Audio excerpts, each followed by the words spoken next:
I was just sitting here messing around with some images from a recent vacation to the western part of Denmark, Jutland, where we went to Skagen. And I thought I would do this video just to show you the process that I go through with the Lightroom to enhance the photos that I'm taking. This video is, by the way, sponsored by Skillshare. When I'm out filming or taking photos with my drone, in this case the Mini 2, I'm taking an advantage of the feature that's called auto exposure bracketing. With that feature, you are getting one image that's overexposed, one that's at neutral exposure, and one that is underexposed. And by combining these three images, we get a lot of information packaged into one single HDR photo. I'm using the raw version because that contains all the details that I need of the scenery. And here I have three photos that is taken from the tip of Denmark, Skagen. This is the northern part of Denmark. You can't go more north than that without getting your feet wet. And what you see here, the image is you can see the tip up there that is called Grenen, or the branch, and there's a light tower that is a significant landmark for the area. So as you can see here, I have the three images, one that is overexposed, one that is neutral exposed, and one that is underexposed. What I simply do now, I press the shift key and then I mark all three photos. Then I right click on the mouse, then I go under photo merge, and then I select HDR merge. Right now I'm getting these options and I'm getting a preview here. I could decide to apply auto settings to the image, but we want to apply those manually so you can see what it is that I'm actually doing to the image. So we're going to take that one off, but I do want to make sure that I have the auto alignment ticked off. Basically, Lightroom makes sure that all the photos are properly aligned. So I press merge, and while Lightroom is doing its thing, I do want to thank the sponsor of this video, that is Skillshare. The skills I've picked up over the years using Adobe Lightroom, I learned most of them by watching courses on Skillshare.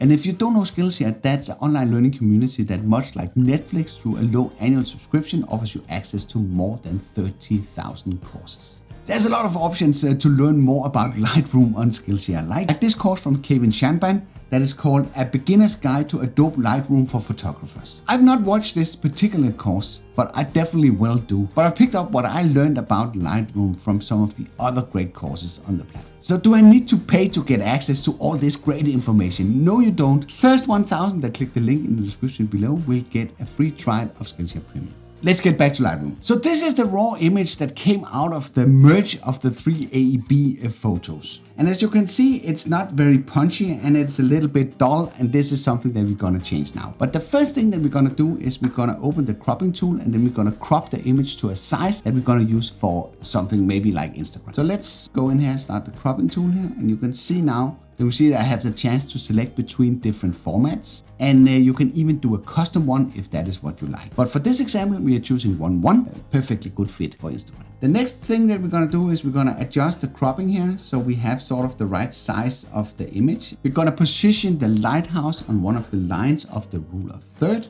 as well as make sure that we don't cut off the tip of Denmark here, sort of the branch or Grenen that is up here. That would be very rude of us to take that part away. So now we have sort of a composition that is okay for this example. And I know there are many options or many possibilities how you can make compositions like this, but this is the composition that we're going for in this example. And you will see when I close the cropping tool, you will see that all the stuff that is not supposed to be on the picture that you have cropped away will disappear. Only the part that you have selected will be visible.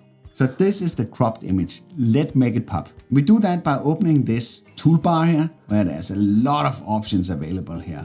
And in this video, we will keep it very basic. So we'll just make sure that the exposure is correct for the image by messing around with the light menu here. We're gonna look a little bit at the colors so we are sure that the colors are like we want them to be. And we are gonna add a few effects on the image as well that will sort of make it stand out. There's a bunch of other stuff inside Lightroom that you can do to tweak a lot of details, but at least this is enough to get you started. And as a bonus tip, I'm using Adobe Lightroom for my phone, and that's actually free, and this will be exactly the same parameters that you can adjust with that one. To help us set the exposure correctly, we have equally to what you have on your drone, we have this histogram that will show you the light and dark areas of the image. So you can see if I push the exposure up here, you can see that the chart is being pushed towards the right, meaning that there's a lot of details that is being lost because the picture is 100% overexposed. And we can push it the other way. So we see that it's very dark now.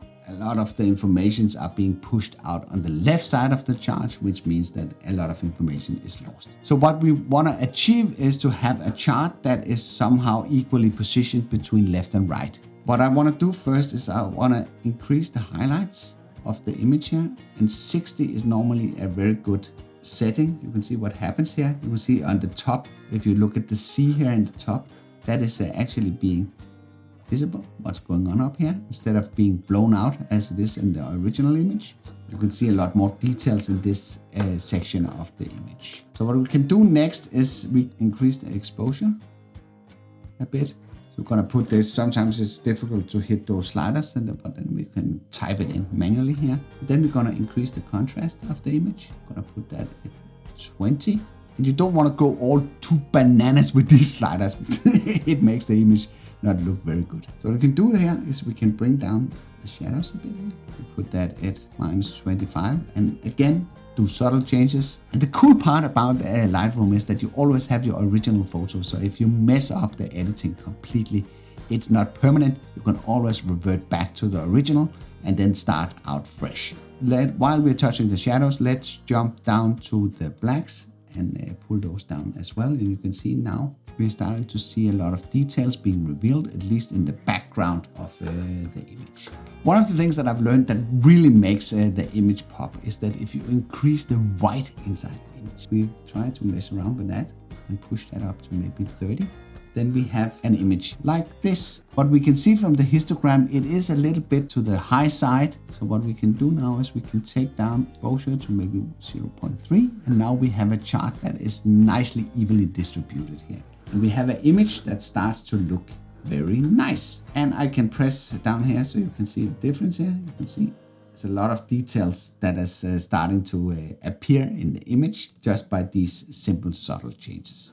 So now we are pretty happy with the exposure of the image, but let's move on to the color palette. There's like this dropper here that will allow you to set sort of neutral color temperature on the image by simply picking a white surface inside here.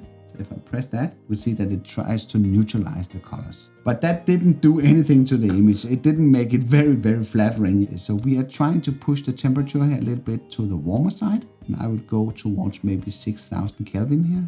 And again, it's hard to hit this with the slider. So we just type it in here like that. And then we are messing a little bit around with the tint here. You will see if I do this, it's becoming it's becoming green. It's not what we want, and I can push it the other way and it's becoming purple. So you need to be a little bit careful with this. But I do want to have a little bit of warmer tones here. I think I will put it around 30, which looks pretty good. Then I can sort of increase the vibrance of the image by pulling a little bit in the slider here. So you can see. Then I can go down here and I can increase the saturation a little bit. That's also a very, very easy trick to make it pop. That is to increase the saturation. Again, we don't want to over exaggerate it. Right now, maybe I should take the tint a little bit down here in just a second when I'm looking at it. So now we are pretty happy with the image, and I hope you agree that if we look at the original image and the image as it is right now, it's a lot more punchy and a lot more details are exposed. Let's jump down to the effects section here. There's a lot of stuff that we can do down here, but what I normally do is I add a little bit of clarity to the image. I'm going to put that around 20, so it sort of makes it even more clear, the image. Then you have a dehaze tool, especially when you're out in the morning and in the evenings. If you have fog around, that sort of clouds the image, like you have here in the top part of the image here. You can mess around with the dehaze tool. You can either increase the haze or you can decrease the haze. Look what happens at the top of the image if I dehaze it here. So if I put this at +20, you see that now we can start to see the top part here of the image. I do like to add a little bit of vignetting on the image, and you can do that by this slider. So if I exaggerate it a lot here, as you see, I darken the corner. I feel that helps sort of put focus on the center of the image. This is of course a personal preference. And as you can see now, with these changes added, going back, checking the light of the image, you can see that the whole chart has been pushed more or less to the left. So what we're going to do here is we're going to increase the exposure a bit here. Go to 0.5. Look how that looks. We can also again take up the contrast a notch like that. So we make sure that we don't lose any details down here. So this is how I would adjust this photo with some very simple means. There is a lot of other stuff that could be done to this image to make it pop even further. But at least this should be sufficient to get you started. And if you just compare it, this is what it looks like out of the raw merge, and this is what it looks like after we have been toggling a little bit with the edit. What's funny is that a lot of people, when they put up images, they're saying, yeah, my images are not edited. But why wouldn't you edit your images? Apart from it, of course, it takes time, does produce a better result. Especially if you are trying to capture as much dynamic range as possible. The raw images are really not that flattering. So they need some sort of processing to really look nice. So I hope you enjoyed this Adobe Lightroom sort of compressed basic tutorial. And if you do, then feel free to give it a like. If you didn't like it, feel free to press the dislike button twice. Thank you for watching, and I'll be seeing you around.